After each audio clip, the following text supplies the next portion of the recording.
안녕하세요. 크립토TV입니다. 오늘은 오랜만에 알트코인 이야기를 해보도록 하겠습니다. 근데 뭔가 좀 이상하죠? 분명히 미국은 셧다운 중이고 SEC도 쉬고 있을 텐데 알트코인 ETF가 왜 자꾸 상장이 되고 승인이 된다고 하지? 이런 생각이 드실 텐데요. 근데 오늘 새벽에 분명히 비트와이즈라는 나름 큰 자산 운용사에서 솔라나에 스테이킹까지 붙은 ETF가 미국 시간으로 10월 28일 출시된다고 밝혔습니다. 그리고 이미 거래소에서도 34년 증권거래법, 40년 거래법에 비해서 좀 더 완화적인 거거든요. 거래소가 상장을 하기로 했다라고 하니까 이건 맞는 것 같죠? 근데 하나 여기서 특이점이 있다면 재밌는 부분은 이거를 비트와이즈가 얘기를 한 게 아니라 멀티코인 캐피털이라는 VC 한 벤처 캐피털에서 발표를 했다는 겁니다. 아시겠지만 솔라나도 멀티코인 캐피털, 점프 크립토, 갤럭시 디지털, 판테라 캐피탈 등등 쟁쟁한 VC들이 밀어주고 있는 지금 DAT 기업들이 많이 나와 있죠. 그것도 좀 관전 포인트였던 것 같고요. 자, 뒤이어서 또 두 개 코인이 추가가 되네요. 솔라나에 이어서 커넬이라는 여기는 조금 작은 업체긴 하지만 라이트코인 헤데라 ETF가 10월 28일에 솔라나와 함께 출시가 되고 또 그레이스케일이라는 대형 자산운용사가 또 솔라나 ETF를 하루 다음 날인 10월 29일에 상장된 예정이라고 밝혔다. 라고 이제 에릭 발추나스 밥 먹고 이 ETF만 연구하는 분이 이렇게 뭐 확실하게 전달을 해버리니까 요거는 이제 사실로 보입니다. 단 조건이 있긴 하네요. SEC가 마지막에 개입하지 않는다면 상장이 진행될 것이다. 회방만 도지 않으면 자동으로 될 것 같다라는 거고요. 자, 지금 셧다운 중에 과거에 상장됐던 뭐 리플 ETF, 뭐 도지 ETF 이런 거 있었잖아요. 솔라나도 그렇고 그런 건 지름길 ETF였는데 지금 이것들은 다 정식 ETF입니다. 이게 어떻게 가능할 것인가? 간단히 용건만 말씀을 드리면요. 일단 SEC가 셧다운인 건 맞는데요. 한 90에서 95%가 휴업을 하고 있다라고 합니다. 이 말을 뒤집어 보면 5에서 10% 정도는 근무를 하고 있다는 거겠죠. 그래서 지금 발추나스가 지적한 부분이 이 부분입니다. SEC가 마지막에 개입하지 않는다면, 즉 출근에 있는 5%가 방해를 하지 않는다면 요거는 자동으로 승인이 될 거야. 왜냐하면 핵심은 이미 대부분의 승인 과정이 종료가 됐고 서류 제출할 거 다 했고 검토할 거 다 해서 접수를 받았기 때문이다라는 겁니다. 즉, 지금 이제 막 와서 신규 심사를 내거나 서류를 제출하고 이런 거라면 안 되겠지만 지금 신규 상황은 아닌 거죠. 이미 제출할 걸 다 했기 때문에 그러면 75일 후에 자동적으로 상장 효력이 발생한다. 뭐 제네릭 리스트라고 해서 일반적인 뭐 상장 기준 뭐 SEC가 발표를 한 게 있었잖아요. 그래서 뭐 미약하긴 하지만 우리의 기대에 아직 충족하고 있진 않지만 솔라나, 라이트코인, 헤데라가 약간 다른 코인에 비해서는 좀 심쿵심쿵 거리고 있지 않나 생각이 들고요. 이게 향후에는 기관들의 매수를 자극할 수 있는 통로로 쓰일 가능성. 이게 됐다고 해서 뭐 바로 급등이 나오진 않죠. 이더리움도 과거에 그랬었고, 오히려 승인되면 떨어진 적도 있지만, 중장기적으로 보면 저는 좋은 통로가 될 거라 생각이 듭니다. 자, 여기서 그치지 않고, 그럼 다음 질문이 나와야죠. 그러면 이후에도 셧다운이 돼 있더라도 자동 상장되는 것들이 있겠네? 맞습니다. 있습니다. 그래서 블룸버그와 뭐 그록이라는 AI를 토대로 제가 13개 정도 되는 코인, 기다리고 있는 코인들을 한번 정리를 해봤습니다. 한 1주에서 2주 정도 차이는 있을 수는 있지만 그래도 대략적인 계획을 보면요. 일단 압도적인 1위 코인이 XRP입니다. 한 11월 초에 예상 승인 시점, 뭐 승인 확률도 굉장히 높고요. 그 다음 타자가 A다. 그 다음이 도지, 그리고 아발란체, 조금씩 뒤로 밀려나고 있죠. 폴카닷, 체인링크, 앱토스, 니어 프로토콜, 코스모스, ICP, 수익, 알고랜드, 파일코인까지 있었네요. 그래서 이런 코인들이 쭉 지금 승인을 대기 중이다. 근데 어, 보시면 아시겠지만 승인 확률이 높은 것부터 좀 진행이 될 가능성, 스피드를 내서 할 수 있겠구나. 그리고 앞선 것들도요. 사실 솔라나도 이미 지름길 ETF가 나왔기도 하고요. 특히나 라이트코인 같은 경우는 증권성 논란 자체가 없었죠. 왜냐하면 형태가 비트코인에서 출발을 했으니까. 그래서 그런 좀 논란 없는 친구들은 빨리 되고 승인 확률이 높은 애들 위주로 빨리 되겠구나. 그리고 더 나아가면 과거에 우리 뭐 최종 데드라인, 최종 마감일 있었잖아요. 지금은 그 개념이 사라지긴 했지만 과거에 있었던 이 마감일도 무시를 할 수는 없구나. 제가 볼 때는 구 마감일도 고려를 하고 승인 확률을 고려해서 뭐 크록이나 블룸버그 전문가들이 좀 이런 식으로 예상을 하고 있지 않나 생각이 듭니다. 물론 셧다운이라든지 여러 여건에 따라 1, 2주 정도 차이는 나겠지만 확실한 거는 굉장히 많은 알트코인 ETF가 이제 되겠구나. 여기까지는 어렵지 않게 접근할 수 있을 것 같습니다. 근데 더 중요한 근본적인 질문이 있죠. 근데 이거 되면 뭐 하냐? 뭐 다 오르는 것도 아니라며 뭐 선별돼서 올라간다면서. 자, 그러면 이제 다음 질문이 뭐냐? 향후에는 어떤 코인이 살아남을 것인가? 왜냐면 살아남아야지 결국은 기회를 보고 상승의 기회, 흐름을 탈 수 있을 거 아니에요. 알트코인은 너무 많기 때문에 상승에 앞서서 생존이 중요하다. 이런 생각이 듭니다.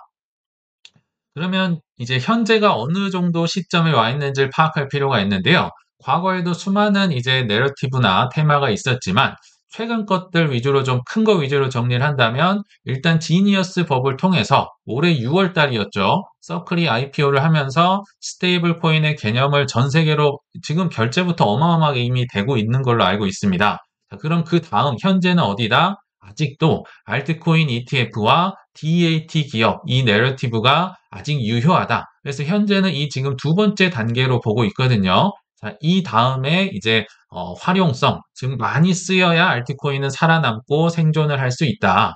여기에 대해서는 제가 뒤에서 좀 다뤄보기로 하고요. 자, 현재 기준으로는 알트코인 ETF의 시점, 이제 막 11월 달에 그럼 승인이 많이 되지 않을까 생각이 들거든요. 자, 우리 한국 기사에서도 메이저 언론사에서도 굉장히 크게 이렇게 떴네요. 리플 ETF 돌풍. 한 달 만에 운용 자산이 1억 달러를 돌파했다. 아니 근데 리플 이 정식 ETF도 없는데 이게 무슨 얘기냐? 우리 다 배웠죠. 렉스쉐어스라는 쉽게 얘기하면 지름길 자산 운용사가 있는데 여기가 굉장히 작은 곳입니다. 그래서 정식 ETF가 나오기 전에 그 짧은 순간이라도 많은 이제 수수료를 먹기 위해서 정식이 아니고 지름길이기 때문에 100% XRP를 현물로 들고 있는 게 아니죠. 한 80% 정도를 XRP와 뭐 관련 파생 상품으로 해서 추종을 하는, 그러니까 뭐 정식 현물 ETF는 아니지만 아무튼 없으니까 잇몸으로라도 이렇게 지금 많이 팔리고 있다. 그래서 알트코인 ETF로 투자금 밀물듯이 들어올 것이다. 라고 한국 기사에서도 친절하게 설명을 해주고 있네요. 그래서 여기 보시면 뭐 여러 가지 블랙록, 피델리티, 그레이스케일 등등이 비트코인으로 대박을 치고 그 다음 이더리움으로 대박을 치고 시장의 관심은 자연스럽게 그 다음 알트코인으로 집중되고 있다. 그게 뭐다? 이제 XRP, 이제 솔라나라는 겁니다. 우리 한번 복습을 해보시죠. 지난 2년간 모든 커뮤니티에서 무슨 얘기했습니까? 비트코인만 킹왕짱이다. 비트코인 빼곤 다 쓰레기야. 이더리움도 쓰레기야. 2년간 들었으니까 여기에 우리는 중독이 돼 있었을 겁니다. 그러나 한 7월 정도였죠. 갑자기 톰 리가 나오고 비트마인 나오고 뭐 조셉 루빈 나오고 하면서 야, 이더리움이 가긴 가네. 이런 식으로 이제 최근에서야 좀 바뀌었었죠. 자, 그 다음에 그러니까 이 전까지는 비트코인, 그 다음은 이더리움. 그러다가 지금 어디로 넘어가고 있다? 제가 생각할 때는 지금 2단계인 것 같습니다. 그렇다고 해서 비트 이더가 안 오르는 건 아니에요. 기사 숫자라든지 사람들의 언급이라든지 그런 빈도가 이제 드디어 XRP 솔라나 쪽으로 점점 넘어오고 있구나. 물론 이 친구들도 정말 소리 소문 없이 굉장히 많이 오를 거라 생각이 듭니다. 근데 현재는 2단계다. 그 다음은 어떤 단계가 될까요? 여기 말씀드린 활용성이 높은데 많이 사람들이 이제 쓰임 받을 수 있는 대로 넘어갈 텐데 아직은 거기까지는 안 갔고 요 정도 단계라고 보시면 좋을 것 같습니다. 자, 그리고 아까 알트 ETF 단계이기도 하지만 여전히 DAT 이 내러티브도 현재는 계속 진행이 되고 있다 보입니다. 한 예로 최근에 XRP를 비축한다는 에버노스라는 기업이 또 나왔었죠. 제 기억에 한 일주일 전부터 이게 발표가 됐던 걸로 기억이 납니다. 지금 솔라나에 이어서 XRP도 지금 뭐 많은 이제 전략 비축 기업이 나왔지만 또 다른 대형 이제 DAT 기업이 하나 생겼다는 거겠죠. 그래서 이 에버노스는 약 10억 달러의 XRP를 비축을 하겠다. 그러니까 초기 10억 달러의 자금 조달. 이게 이제 딱 끊어지는 숫자. 뭐 한국 돈으로 1.4조 원 되는 거니까 굉장히 큰 거고요. 또 스펙 회사, 유행이잖아요. 스펙 회사를 만들어서 나스닥에 상장도 하겠다. 근데 특이한 점은 에버노스가 지금 평단가가 2.44달러라고 하거든요. 제가 오늘 아침에 XRP 가격을 보니까 2.6달러, 2.7달러 내외를 왔다 갔다 하고 있으니까 에버노스라고 해서 싸게 산 건 아닌 것 같아요. 기껏해야 조금 근데 많이 샀기 때문에 지금 미실현 수익은 거두고 있고, 즉 제가 드리고 싶은 말씀은 이런 것들이 아직도 벌어지고 있다는 건 아직은 그래도 좀 갈 길이 남았다. 이제 XRP 솔라나로 물이 들어오는 통로가 만들어지고 있다는 거잖아요.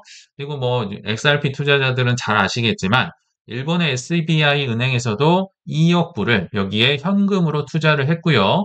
또 크리스 라센이라는 리플 창립자도 XRP 5천만 개를 에버노스에 투자를 하면서 지금 10억 달러 어치를 만들기 위해서 굉장히 노력을 하고 있다. 이제 시작을 하고 있구나. 리플 DAT가 커지고 있구나. 이렇게 보시면 좋을 것 같아요.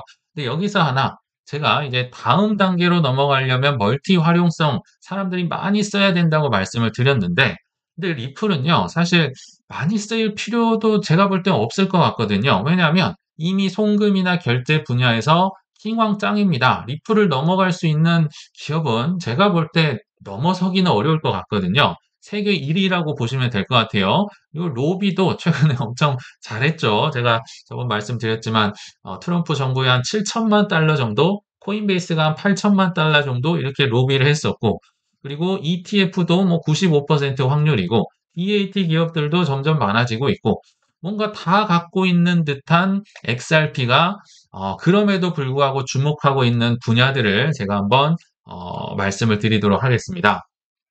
다음 단계는요. 이제는 단순 매수에선 벗어날 겁니다.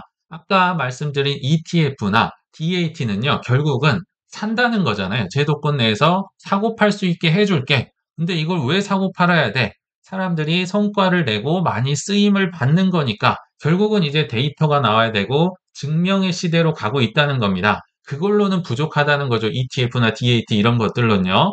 즉 실생활 곳곳에서 널리 쓰여야 한다.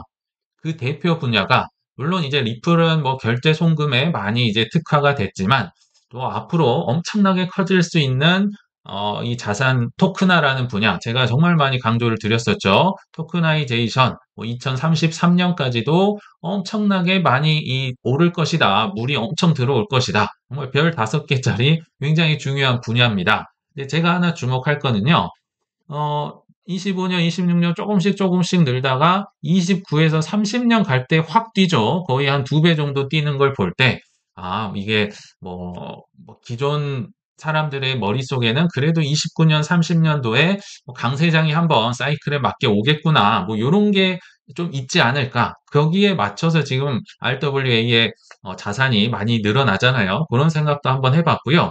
결국 자산 토큰화가 이 세계에 있는 모든 자산을 토큰화하는 거기 때문에 여기 보시면 펀드, 채권형 자산, 주식, 부동산 여기 보시면 주식이나 부동산이 엄청나게 많은 것 같네요. 물론 채권도 많지만 그리고 얼터너티브 인베스트먼트 대체 자산 정말 많이 말씀드렸고요. 예금, 스테이블 코인, 대출, 신용, 유동성, 파생 상품, 또 대체 자산 요런 정말 수많은 것들이 토큰화가 되면서 엄청난 수수료를 블랙락, 블랙스톤, 아폴로 이런 사모펀드나 이런 곳들이 가져갈 것이다. 많이 소개를 해드렸던 것 같은데요. 이 데이터를 만든 소스, 근원이 어딘가? 그게 놀랍다는 겁니다. 소스가요, 리플과 보스턴 컨설팅 그룹이 만든 자료라는 겁니다. 아니, 리플은 다 가졌는데 송금 결제 잘하면 됐지. 이 사람들이 왜 자산 토큰화 데이터를 만들고 있을까? 리플도 여기에 엄청난 욕심을 들이고 있구나. 왜냐면 파이가 이렇게 커지니까요. 안 할 수가 없다는 겁니다. 송금 결제도 송금 결제인데 그거 스테이블 코인으로 할 수도 있고 여러 가지 경쟁이 있기 때문에 앞으로 쓰일 분야에도 나는 뛰어들 것이다. 그 의지를 볼 수 있는 것 같아요. 그래서 송금이나 또 시가총액까지는 높지만 RWA 분야 혹은 디파이 분야에서는 제가 볼 때 리플은 추격자입니다. 송금만 세계 1위지 RWA 디파이 지금 열심히 다른 이제 순위자들을 쫓아가고 있는 상황이다. 이런 생각이 드네요.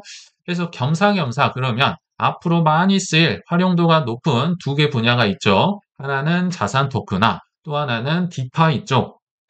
여기에 TVL이라고 하죠. 예치 자산, 즉 들어가 있는 돈이 많은 고속도로들, 많은 코인들 탑 10을 오랜만에 최신 기준으로 한번 복습을 해보도록 하겠습니다. 앞으로는 이런 고속도로가 분빌 가능성이 높다. 지금은 아직까지는 막 엄청나게 트렌드가 오고 하진 않았지만 저는 분명히 활용도가 있는 고속도로들이라 생각이 들거든요. 그래서 먼저 첫 번째 RWA, 즉 이제 블랙락의 레디핑크가 그렇게 목놓아 부르짖었던 앞으로 크게 성장할 미래 동력 분야. 여기에서 1위, 시장 점유율 1위, 즉 고속 RWA, 세상에 있는 뭐 채권, 주식, 부동산 이런 것들이 지금 어떤 고속도로 위에서 유통이 되고 발행이 되고 왔다 갔다 하느냐. 압도적인 1위는 역시 이더리움입니다. 55.7%고요. 2위 GK싱크도 사실 뭐 이더리움 레이어 2고 3위가 앱토스, 4위가 폴리곤, 역시 레이어 2네요. 5위가 아비트럼, 역시 레이어 2고, 그 다음 아발란체, 솔라나, XRP 레저가 2.8%, 야, 8위에 랭크가 됐습니다. 사실 요것도요, 최근에 엄청나게 많이 올라온 겁니다. 원래는 탑 10 내에 제가 안 본 지 오래됐는데, 최근 몇 주일 새로 해서 8위까지 치고 올라왔구나. 아, 이 분야를 좋게 보는구나를 이번 제가 조사하면서 확인해 봤고요. 또 스텔라나 BNB까지도 현재 순위를 보고 있다. 근데 좀 특장점이 있다면요. 굳이 제가 이더리움의 비중을 한번 찾아보자면 이더리움 시장 점유율 55.7%, 저희가 경부선이라고 계속 말씀드리죠. 일단 경부선에 55.7%가 있고요. 경부선의 지선들, 레이어 2들의 23.9%, 여기 보시면 GK싱크, 폴리곤, 아비트럼도 있고요. 여기 순위에 들지 않은 뭐 베이스도 있고 옵티미즘도 있고 뭐 스크롤도 있고 여러 가지 있잖아요. 그런 것들을 합쳐봤더니 RWA 자산이 토큰화돼서 지금 유통되고 돌아다니는 고속도로의 80% 물량을 결국은 이더리움, 즉 경부선에서 왔다 갔다 하고 있구나. 그래서 이 분야에서 비록 초창기이긴 하지만 이더리움이 거의 장악을 하고 있다. 이렇게 보시면 좋을 것 같습니다. 자, 이제 두 번째, RWA는 미래라고 한다면 디파이는 현재입니다. 현재 이 탈중앙화 그리고 전통금융이 사실 그렇게 싫어했잖아요. 즉 은행을 거치지 않고 예금하고 대출하고 이자 받을 수 있는 은행을 대체할 수 있는 현재 들어가 있는 예치 자산 순서라고 보시면 됩니다. 뭐 SEC에서도 지금 이쪽 분야가 뭐 RWA와 함께 굉장히 큰 공론화가 되고 있는데 이 순위를 본다면 역시 이더리움이 시장 점유율 1위, 많은 돈이 들어가 있네요. 뭐 리도다오, 뭐 에이브 등등으로 지금 많은 뭐 대출이다 여러 가지가 일어나고 있습니다. 2위가 솔라나. 근데 시장 점유율 차이가 좀 많이 나죠. 3위가 트론, 4위가 바이낸스, 5위가 베이스, 6위가 아비트럼, 7위가 의외로 비트코인도 뭐 이 디파이 쪽이 쓰이고 있네요. 8위가 수이, 9위가 최근에 뭐 계속 혜성처럼 나타난 하이퍼리퀴드, 10위가 아발란체. 뭐 다 좋은 코인들이긴 한데 지금 격차가 좀 많죠. 그리고 제가 굳이 이제 리플의 한국인들이 리플을 좋아하시니까 리플의 순위를 매겨본다면 25위 정도 됩니다. 150 밀리언 달러. 그러니까 여기 숫자에는 들어가기는 좀 약소할 정도로 디파이 쪽에서는 뭐 거의 안 쓰이고 있다라고 보시면 될 것 같아요. 자, 그럼 이더리움은 어느 정도냐? 이더리움은 일단 자체적으로도 한 디파이의 51%가 쓰이고 뭐 이더 계열 레이어 2까지 합쳐보면 한 58.5%를 역시나 은행이 없는데 뭐 대출 이자 주고 뭐 예금하는데 쓰이는구나. 활용성이 참 이더리움이 높구나. 활용성이 높구나. 이렇게 생각을 해주시면 좋을 것 같습니다. 이더리움 얘기가 나온 김에 제가 좀 편파적으로 얘기를 드릴 수도 있지만, 데이터를 근거로 얘기를 드려야겠죠. 25년 3분기에 A16G라는 뭐 굉장히 유명한 벤처 캐피탈이 있잖아요. 여기에서 보고서를 냈는데, 이제 설문조사를 했다고 합니다. 첫 번째 설문조사는 빌더의 인터레스트, 이익이 아니고요. 관심입니다. 만약 이 코인을 하시려면, 앱을 까시려면 어떤 고속도로 내에서 까실 건가요? 그러니까 미래를 향한 질문이라고 보시면 돼요. 당신 어디에 관심 있으세요? 압도적인 1위가 역시 이더리움이었고요. EB 베이스도 이더리움 레이어 2였고, 그리고 솔라나, 비트코인, 폴리건, 아비트럼, 옵티미즘, 하이퍼리퀴드, 아발란체, 톤 순으로 사실 계속 뭔가가 좀 겹치고 있긴 하죠. 물론 뭐 순위권이 높은 코인들은 있긴 하지만 요런데 저는 앞으로 런칭을 하고 싶어요. 제 앱 같은 거를 개발하고 싶어요. 자, 두 번째 질문은 오픈 소스, 즉 공개된 이런 블록체인 중에서 이제 개발자들, 월간 개발자의 숫자를 나타내는 이건 현재입니다. 요거는 미래고 요건 현재. 근데 요것도 왜 미래를 가늠할 수 있는 지표가 되냐면요. 현재 개발하고 있는 숫자가 많을수록 그 안에서 기하급수적으로 많은 것들이 개발이 되고 속도가 빨라질 거 아니에요. 역시 압도적인 게 이더리움 뭐 8,000명이 좀 넘는 것 같아요. 2위가 솔라나, 비트코인, 베이스, 폴리곤, 코스모스, 폴카닷, 아비트럼, 수이, BNB 뭐 이런 수로 있는데 뭐 이런 쪽도 물론 개발이 많이 되겠지만 많은 사람들이 있을수록 개발의 속도나 뭐 여러 가지 안건이 빨리 처리가 되면서 크게 성장을 하고 있구나 이렇게 보시면 좋을 것 같습니다. 자, 근데 리플은 어디 있어? 왜 리플은 이런데 맨날 없는 거야? 예전에 한번 소개를 드렸지만 이 리플은요, 은행이나 기관이 채택을 해주는 기관자 중심입니다. 이분들은 이제 개발자 숫자를 한 거고요. 리플은 좀 급이 달라요. 기관들이 채택을 하고 결제 송금으로 쓰는 게 메인이다 보니까 그래서 이런 데 들어가지 않는다. 그리고 여기 오픈 소스라고 했지만 그러니까 모두에게 공개가 된 거예요. 퍼블릭하게. 그러나 리플은 핵심 코드를 비공개하고 있기 때문에 요런 데 들어가기도 어렵고 들어간다고 해봤자 기관 숫자를 넣어야 되기 때문에 뭐 전통적인 이 크립토를 측정하는 순위를 매기는데 리플은 적합하지 않다. 그러나 그럼에도 불구하고 RWA 쪽에서는 욕심을 내고 있다. 이렇게 해석을 하시면 좋을 것 같아요. 그러니까 리플 투자자가 실망할 필요는 전혀 없습니다. 왜냐하면 마이클 조던이 예전에 농구 조금 뭐 실증이 났는지 뭐 본인이 세계 1등이니까 이제 농구 잠깐 접고 프로야구로 했던 거 기억나시죠? 굉장히 오래되긴 했지만 근데 이분이 야구를 못한다고 해서 주눅이 들었을까요? 그럴 리는 없습니다. 세계에서 농구를 가장 잘하면 그냥 그걸로 자체로 주목을 받을 수 있고 칭찬받을 수 있다. 그래서 그냥 각 분야의 1위들은 오케이다. 뭐 존중을 해줘야 된다. 그리고 이런 쪽으로 투자를 하시면 좋겠다라고 한번 생각을 해보시면 좋을 것 같습니다. 그래서 오늘 결론을 한번 맺어 볼 텐데요. 내 공부량이나 믿음의 분량만큼 알트 비중을 들고 가셨으면 좋겠다라는 생각이 듭니다. 오늘 뭐 향후에 쓸 알트코인들을 많이 복습은 해봤는데요. 근데 죄송하지만 오늘 잔소리로 마무리를 한번 해보도록 하겠습니다. 제가 안타까운 게 뭐냐면요. 투자를 한 지 오래 되셨는데도 뭐 회원가입을 찾으시거나 아니면 남의 말에 의존을 하시거나 남의 말을 뭐 넌 맞았어, 넌 틀렸어 판단을 하시면서 투자하시는 분들이 혹시 계신다면 그거는요. 설사 지금 벌었더라도 남의 말에 따라 또 고스란히 흘러나갈 가능성이 매우 높습니다. 남이 틀렸다고 비판하시거나 뭐 몇 번 또 맞춘 사람을 보고 아, 이 사람이야 하고 의존하시는 게 아니라 그 판단의 잣대 위에 나를 올려놓으셔야만 내 투자가 오래오래 성공할 수 있고 또 유지될 수 있다는 것을 기억해 주시길 바라면서 이만 마치겠습니다. 시청 감사합니다.